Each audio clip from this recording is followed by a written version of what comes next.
Namaste बिटिया, हमेशा खुश रहो बिटिया. Our today's topic is disorder and tumors of placenta, which is our last topic in the female genital tract. Myself, Dr. Aarti Purohit, Associate Professor, Department of Pathology, Faculty of Homeopathic Sciences, start with today's topic, that is the tumors of placenta, in which we will start with the hydatidiform mole. The word hydatidiform mole means drop of water and mole from the shapeless mass. Hydatidiform mole is defined as an abnormal placenta characterized by two features. When we have discussed about the Echinococcus granulosus in parasitology, I already told you the hydatidiform mole. These are the balloons which we are used in the festival of Holi. They are hollow balloons filled with the uh, fluid. They are enlarged edematous hydrophilic change of the chorionic villi which become vascular. And variable amount of circumferential trophoblastic proliferation is there. Most workers consider hydatidiform mole as a benign tumor of the placental tissue with potential for developing into choriocarcinoma, while some authors have described mole as a degenerative lesion, though capable of neoplastic change.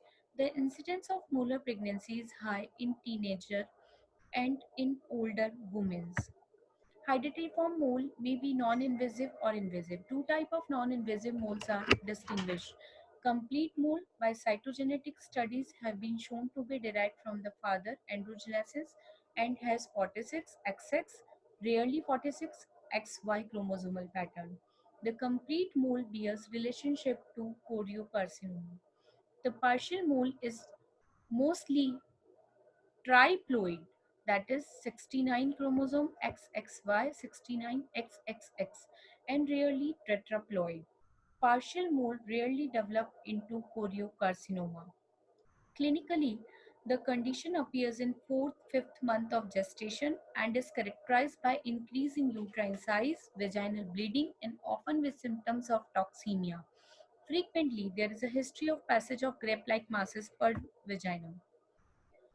The single most significant investigation forming the mainstay of management in the serial determination of beta HCG, which is elevated more in both blood and urine as compared with the levels in normal pregnancy.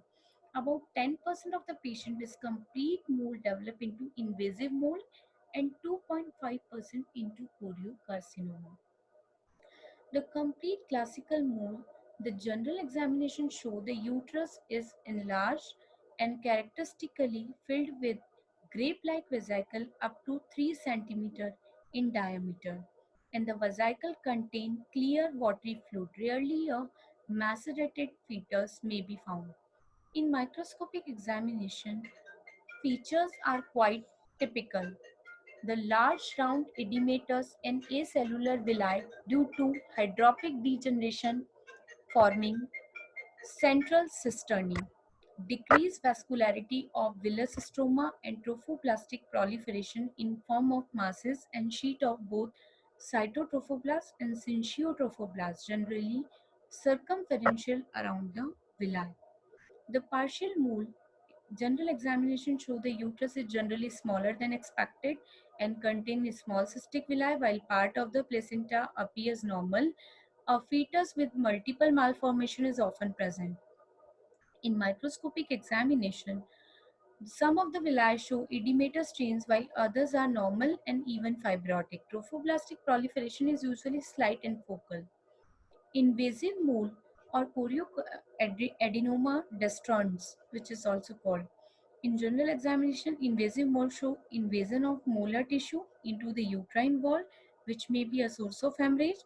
And microscopic examination show the lesion is benign and identical to classic mole, but has potential for hemorrhage. It is always associated with persistent elevation of beta HCG levels. In the choriocarcinoma, gestational choriocarcinoma is a highly malignant and widely metastatizing tumor of trophoblast. Approximately 50% of cases occur following hydatidiform mole, 25% following spontaneous abortion, and 20% after an otherwise normal pregnancy, and 5% develop in an ectopic pregnancy. Clinically, the most common complaint is the vaginal bleeding following a normal or abnormal pregnancy. Occasionally, the patient presents with metastasis in the brain and lung. The diagnosis is confined by demonstration of persistently high level of beta hCG in the plasma and urine. Widespread hematogenous metastases are early and frequent in choriocarcinoma. If not treated, these are found chiefly in the lung, vagina, brain, liver, and kidney. In general examination, the tumor appear as hemorrhagic soft fleshy mass. Sometimes the tumor may be small, often like a blood clot in the uterus. In microscopic examination, absence of identifiable villi, masses and column of highly anaplastic and bizarre cytotrophoblast and syncytotrophoblast cells are intermixed. Invariable presence of hemorrhage and necrosis, invasion of underlying myometrium and other structures like blood vessels and lymphatic, and gestational choriocarcinoma and its metastasis respond very well to chemotherapy, while non-gestational choriocarcinoma is quite resistant to the therapy as worse prognosis. Death from choriocarcinoma is generally due to the fetal hemorrhage in the CNS or lung and pulmonary insufficiency. This is all about the tumors of the placenta. Now this is my reference. I hope you enjoyed this session. If you have any query, mention it in comment box. I will try to resolve it. Thank you so much. Bye bye. Take care.